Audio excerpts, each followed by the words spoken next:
এটা কি ফিলিস্তিনের উপর বর্বরতার চিত্র ভেসে উঠছে, নাকি জাপানে ফেলা পারমাণবিক বোমার আঘাতে ধ্বংস হয়ে যাওয়া শহর হিরোশিমা এবং নাগাসাকির চিত্র ভেসে উঠছে? আসলে এর কোনোটিই নয়। এই ধ্বংসাবশেষ আমেরিকার ক্যালিফোর্নিয়া শহরের বুকে। রহস্যের দুনিয়ার এই এপিসোডে জানাবো ক্যালিফোর্নিয়ার দাবানল সম্পর্কে। বাসিন্দারাও বলছেন 6 দিনের দাবানলে পোড়া লস অ্যাঞ্জেলস এর দিকে তাকালে মনে হবে শহরটিতে যেন কেউ পরমাণু বোমা ছুঁড়েছে, যার আঘাতে রাতারাতি ধ্বংসস্তূপে পরিণত হয়েছে সব ঘরবাড়ি। যুদ্ধবিধ্বস্ত দেশের মতোই ক্যালিফোর্নিয়ায় লাখো মানুষ এখন ঘর ছাড়া। প্রাণের আশায় কাড়াকাড়ি চলছে মানুষের মধ্যে, ঠিক যেমনটা কাড়াকাড়ি করছে ফিলিস্তিনের মানুষ।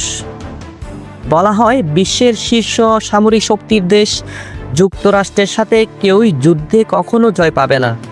সমরাস্ত্রে নিজেদের এতটাই শক্তিশালী করেছে যে চাইলে যে কোনো সময় যে কোনো অজুহাতে দেশে দেশে যুদ্ধ লাগিয়ে দিতে পারে দেশটি। ইরাক, আফগানিস্তান, সিরিয়ার মতো মুসলিম দেশগুলো যুক্তরাষ্ট্রের অস্ত্রের আঘাতে পরিণত হয়েছে ধ্বংসস্তূপে। ফিলিস্তিনে, লেবাননে নিরীহ মানুষদের হত্যা করতে পাঠাচ্ছে কোটি কোটি ডলারের অস্ত্র।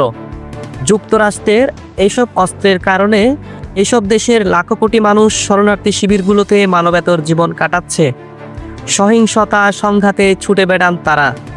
সামান্য খাবারের জন্য মৃত্যু হয় অসংখ্য শিশুর। সে এক অসীম শক্তির অধিকারী। ফিলিস্তিনের এক শিশুর দোয়া সম্ভবত কবুল করেছেন সৃষ্টিকর্তা, তাই সেই দেশটিকে এবার যুদ্ধে ধ্বংস হওয়ার মতো স্বাদ দিচ্ছেন। দাবানল আঘাত হেলেছে সবচেয়ে জাঁকজমকপূর্ণ আর বিলাসবহুল হিসেবে পরিচিত শহরটিতে। শক্তিশালী এই দেশ বা দেশের নেতাদের হুঁশিয়ারি, দাবানলের আগুন ঠেকাতে কোনো কাজে আসছে না। সর্বাধুনিক প্রযুক্তি আর লাখ লাখ ডলার ব্যয় করেও আগুনের রোষ শান্ত করতে পারছেন না দমকল কর্মীরা।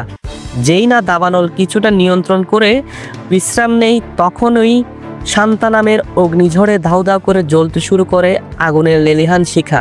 এই ভয়াবহ দৃশ্য যদি বিশ্বকর্তাদের মনে ভয়ের সঞ্চার হয়, বন্ধ করতে উদ্যোগ নেই দেশে দেশে লাগানো যুদ্ধগুলো।